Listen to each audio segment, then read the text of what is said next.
À ce moment-là que j'ai prêté serment avec moi-même, j'ai décidé de vivre. Vivre, ça veut dire aller en face de l'adversité. Et même quand ce genre de coup nous tombe sur la tête, regardez toujours ce qu'il y a de meilleur. D'où le surnom de Capitaine Sourire que certains m'ont donné à l'écran. Je m'appelle Robert Arsène Jean Béatidor Braza Nganga Mwana Tata Braza Mwana Nganga Lungolo.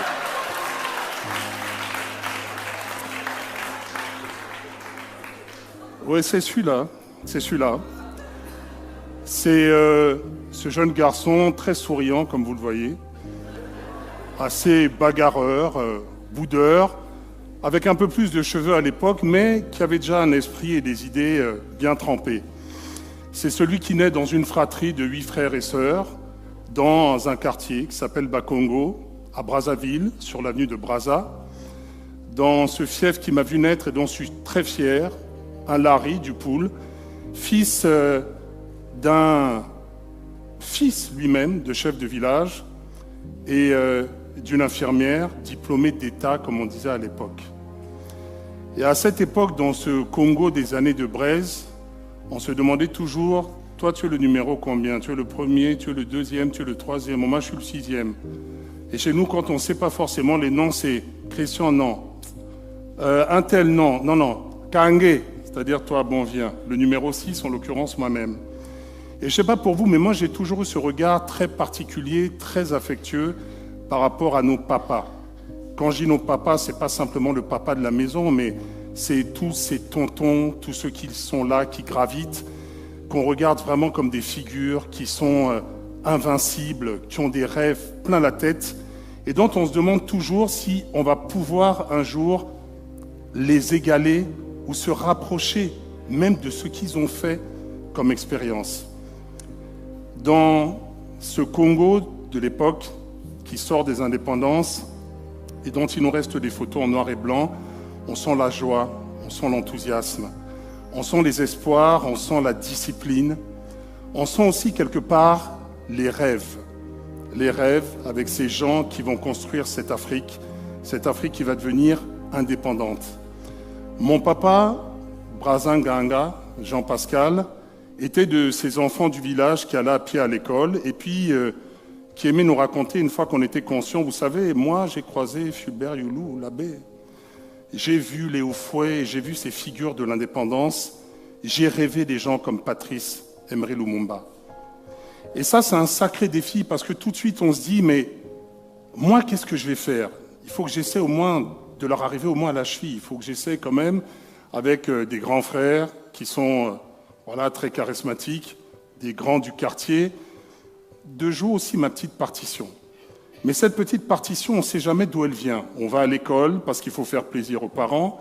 On essaie d'avoir les meilleures notes possibles pour leur faire plaisir, pour gagner des beignets, pour gagner peut-être des arachides, et surtout pour ne pas avoir la chicotte. Mais on ne sait pas où on veut arriver.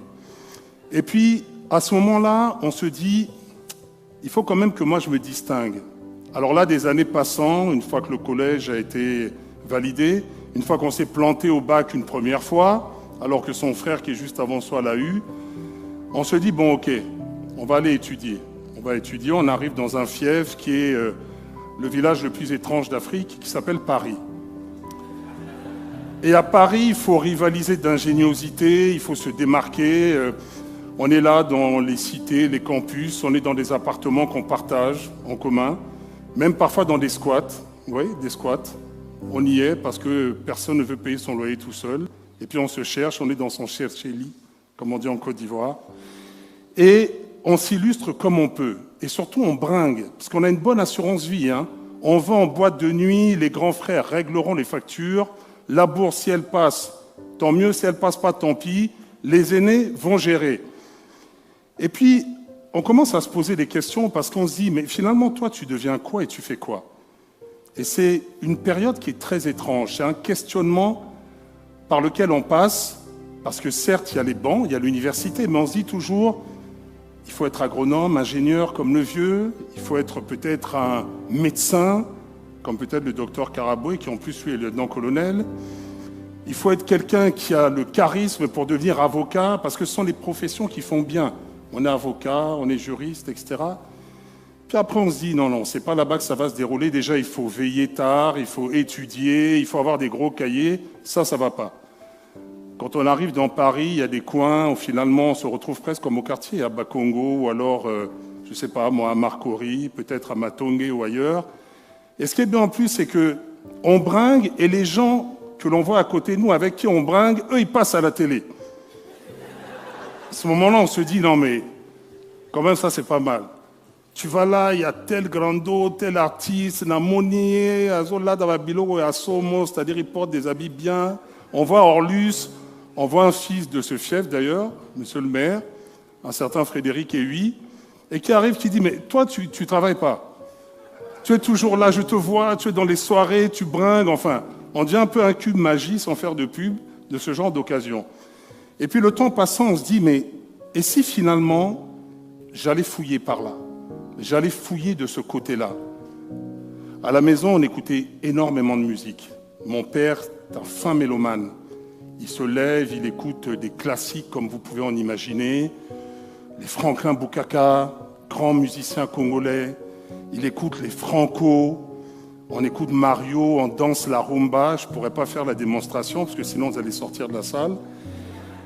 Et puis, on commence à voir dans l'histoire de ces personnalités, qui sont un petit peu des gens qui habitent dans notre propre maison, des guides, des formateurs. Alors c'est vrai qu'au moment où Luambo chante Mario et au moment où le Jazz vraiment va à la conquête du monde entier et de l'Afrique, nous on est adolescents, on est très jeunes. Mais on se rend compte quand même que ces personnalités africaines qui représentent déjà des modèles quelque part et des valeurs pour nous, elles peuvent avoir une incidence sur notre parcours. Et surtout quand on parle des femmes et du message qu'elles donnent. Il y a les Abeti Masikini, il y a les Bella Bello, et puis il y a une femme qui se coiffe, disons comme maman, ou maman limite de temps en temps. On voit Mama Makeba et puis on se dit, tiens, finalement, cette Mama Makeba et ma mère, elles ont quelque chose de commun, c'est qu'elles sont fières, elles portent cette africanité, elles portent finalement cette identité. Et on prend conscience que même en étant en Europe, cette Afrique, elle a beaucoup de choses à nous apporter. Et c'est à ce moment que je me suis dit, la musique comme bagage intellectuel, une certaine structuration au niveau de l'esprit, parce qu'on a fait des cours, on s'est assis à la faculté, et est-ce que tout ça, je ne pourrais pas en faire un magma qui m'amènerait quelque part ? Parce qu'entre-temps, il faut dire que les résultats ne sont pas au rendez-vous aussi. Hein. Le bonhomme va vers une faculté, il est à Paris 8, à Saint-Denis, faculté assez révolutionnaire. On trouve vraiment des cas et des frères qui sont là, qui eux aussi rêvent, qui ne savent pas ce qu'ils vont faire. Un Malamine connaît, tiens, dit moi je vais créer une marque de fringues, de vêtements, je vais faire des baskets, pense pas encore à Ernest. Un Joseph Andjou qui met une veste bleue, qui va sur les plateaux de télé, qui ne sait même pas qu'un jour il sera rédacteur peut-être d'une émission ici à la télévision ivoirienne. Et on se dit, je vais exister à ma manière et je vais essayer d'aller en freelance d'une sorte de masterclass. Alors à ce moment-là, je me balade, je vais partout, je prends le train, je fraude le train pour être plus précis, Lyon, Nantes, Bordeaux, et je rencontre cette Afrique qui est celle que j'aime à travers des frères, des sœurs qui viennent du Mali, qui viennent de la Centrafrique, qui viennent du Tchad.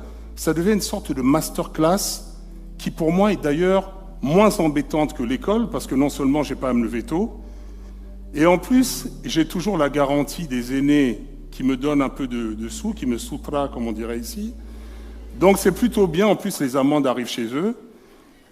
Et je me dis, là il y a quelque chose à faire, c'est-à-dire que je prends mon temps et je vogue sans forcément me dire qu'un jour peut-être je me retrouverai derrière un micro quelque part. Et cette période, elle est très particulière parce qu'au même moment, il y a un type qui est incroyable, qu'on voit beaucoup à la télé, qui a changé de visage pas mal de fois, et dont on a vu les clips, et dont la pochette de disque était constamment sur le meuble du grand frère. Et je me dis, mais attendez, ce gars-là, c'est incroyable. Il passe à la télé, il est sapé, il vend des millions de disques, il dort avec des lamas, il a un serpent, on lui demande même pas de compte, et il est superstar à travers le monde.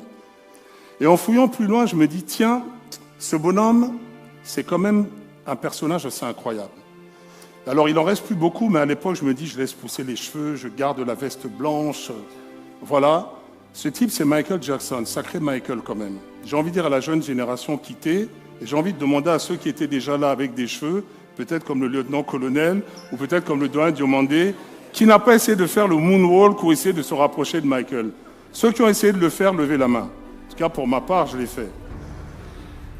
Et de ce moment-là, je me dis, il y a l'Afrique, mais il y a également le reste du monde. Alors on écoute de la musique, on écoute tout ce qui passe, de la funk, de la même manière qu'on écoute la rumba le matin, on écoute de la new wave, et puis on se dit, tiens, c'est quand même pas mal, parce que ces bonhommes chantent en anglais, donc je vais me perfectionner aussi. Et tout ça nous donne des outils d'une sorte de culture qui est une culture mondiale. On ne réfléchit pas, mais on avance. On ouvre des bouquins, on se cultive, on essaie de gratter un peu plus loin que la surface et que la notoriété que ces personnes ont. Et au fur et à mesure du temps, on se rend bien compte qu'il y a des gens qui sont plus importants que d'autres. Et ces personnes sur notre parcours et dans cette période particulière que j'ai pu, grâce à Fatou et grâce à Andeka, que je vous demande d'applaudir, que je remercie du TEDx, mettre en avant, parce que ce sont des gens qui sont pour moi des fondements de ce que j'appelle la préhistoire. Ce monsieur, c'est un papa. C'est le premier cinéaste congolais, il s'appelle Sébastien Kamba. Il travaille à la télévision, mais il est également cinéaste et réalisateur. Dans ces années 90, comme vous le savez, l'Afrique est en mouvement, et ce monsieur a réalisé des films comme ceux sur la conférence nationale, dont on parlait beaucoup. Un jour, il me dit, toi, tu as une voix. Tu es très agité, tu danses, tu t'habilles, voilà, tu rêves d'Amérique, mais tu as quelque chose de particulier. Viens un petit peu, il me donne un texte et il me demande de le lire. Il fait la même chose pour des personnes qui sont autour. Et le lendemain, il vient me voir, il me dit, nous allons partir dans un studio et tu vas enregistrer ta voix et tu vas être le commentateur de ce film qui s'appellera la Conférence nationale souveraine au Congo. Et voilà comment, sans être passé par une école de journalisme, sans avoir fait forcément le parcours que beaucoup de mes pères et mes aînés ont pu faire, je me retrouve dans les arcanes de cette profession des médias. Il m'en apprend les rudiments, il m'en apprend les règles, il m'apprend à poser une diction, mais surtout à écouter. Et il me donne une sorte de sauf-conduit en me disant « Tu es armé avec la voix, mais la voix, ça ne suffit pas, il faut travailler. » Et le travail, quand tu te balades d'un coin à un autre de la France à l'époque, ça veut dire au milieu des années 90, se retrouver du côté de Nantes, en France, dans la côte ouest. Et là, je vais croiser un grand frère qui s'appelle Kalomé Botowamungu, qui est un grand frère qui me dit, tu sais, c'est bien de s'exprimer, c'est bien d'avoir du débit, mais il faut aller plancher. Et ce monsieur va me mettre derrière un micro de manière pérenne, un micro que je ne quitterai plus, qui sera celui d'une radio Jet FM à Nantes. Et de 96 à 99, nous allons essayer d'entretenir les uns et les autres sur la culture, sur la politique, sur les activités, les actualités. Et un beau jour, je reçois un coup de fil qui émane de Paris. Nina Karine Mono, une des animatrices d'Africa numéro 1, est enceinte. Et au pied levé, il faut aller la remplacer.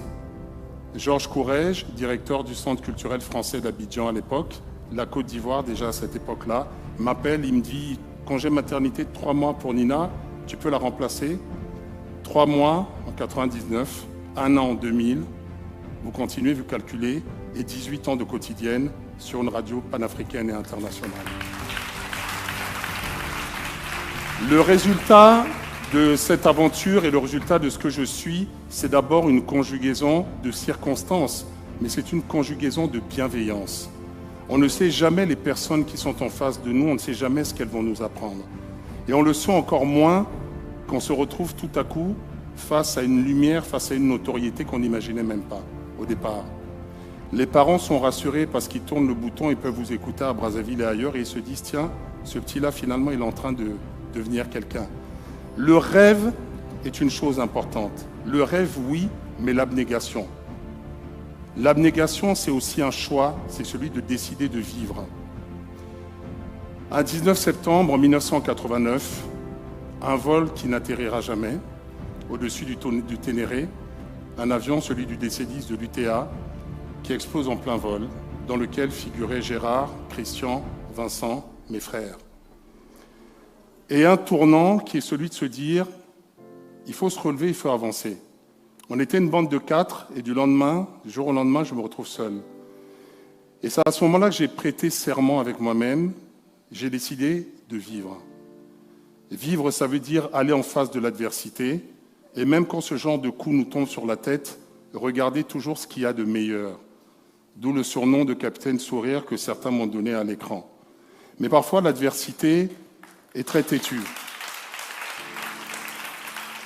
Et elle nous amène des choses positives. Et les choses positives, ce sont des rencontres, comme celle d'un monsieur, toujours dans le cadre de la radio, qui un jour passe et que je reçois parce qu'il a une actualité. Et ce monsieur, je le regarde, je me dis, non, c'est quand même pas lui, et finalement, c'est lui. C'est celui que j'appelle pas Manu, qui est Manu Dibango en l'occurrence. Et qui, au-delà de tout ce qu'il peut représenter, est d'abord une personne qui dit, tu sais, moi, comment j'ai fait carrière? Et je lui dis, j'ose même pas imaginer.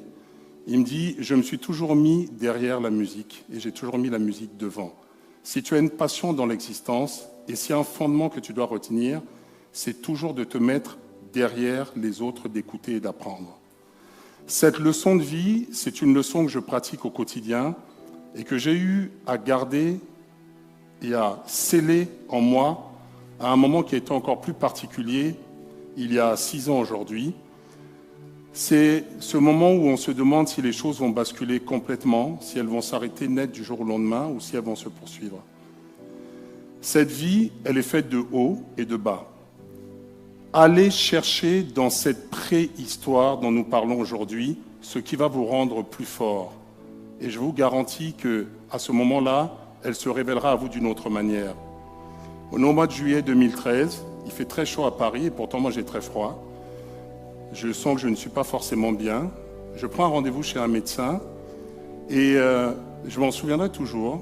C'était un mercredi, il faisait beau. Le médecin me dit, écoutez, vous êtes seul? Je lui dis, oui, je suis seul.